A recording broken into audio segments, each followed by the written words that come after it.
There's an old story about a loyal donkey, steady and always willing to help. Each day it carried loads for its owners, a bag of grain, a basket of supplies, and then another bag and another. The donkey never protested, it just kept going until one day it stopped. Not because of one final heavy load, but because of everything it had silently carried day after day, year after year. It simply couldn't move anymore. And that story feels a lot like some of us, doesn't it?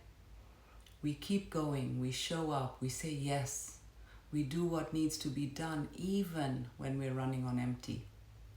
And then one morning, we wake up and think, why am I so exhausted after a full night's sleep?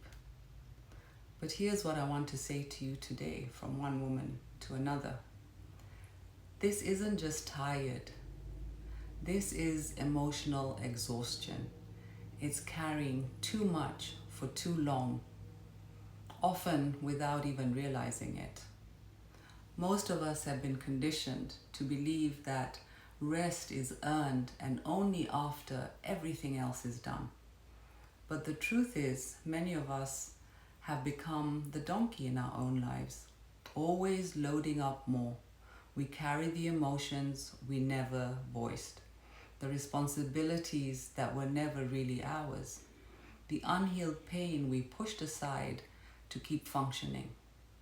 And it's not just physical, it's the weight of people-pleasing, over-functioning, constant alertness, smiling when you're in pain and hurting, being everything for everyone. This kind of exhaustion isn't solved by one good nap. It requires deep unlearning. So how do we begin to lighten the load? We start by recognizing what we're carrying. We start by asking, what's mine and what am I holding that was never meant for me? Let your breath become your friend. Breathe deeply when asking this question.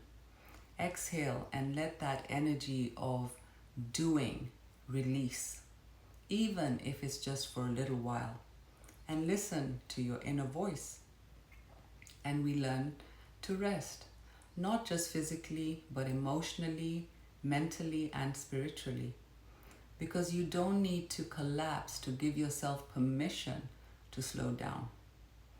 I can tell you that from my own experience, I used to be a people pleaser. Every time someone asked me to do something, even if I was busy, I'd say, of course. And it was exhausting. Slowly I realized that it was affecting me physically and emotionally. With this awareness came the need to change, to start asking those questions and to create boundaries to protect my energy. And I did, and I still am. There are times when I fall back into that rut, so to speak. It's normal to have this happen, but the main point is the awareness and to get back on track of protecting my energy.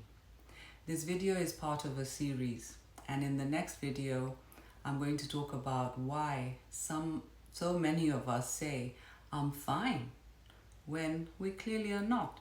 It's all connected, but today I want to leave you with this reminder. You're not weak for feeling exhausted. You are wise for noticing what your body is trying to say. You can rest, you can soften, and have the energy to tend to your most important tasks and responsibilities. Let me know in the comments if you relate to this message. I'll see you in the next part of this series, Why You Say I'm Fine When You're Not. From my heart to yours, have a great day. Bye.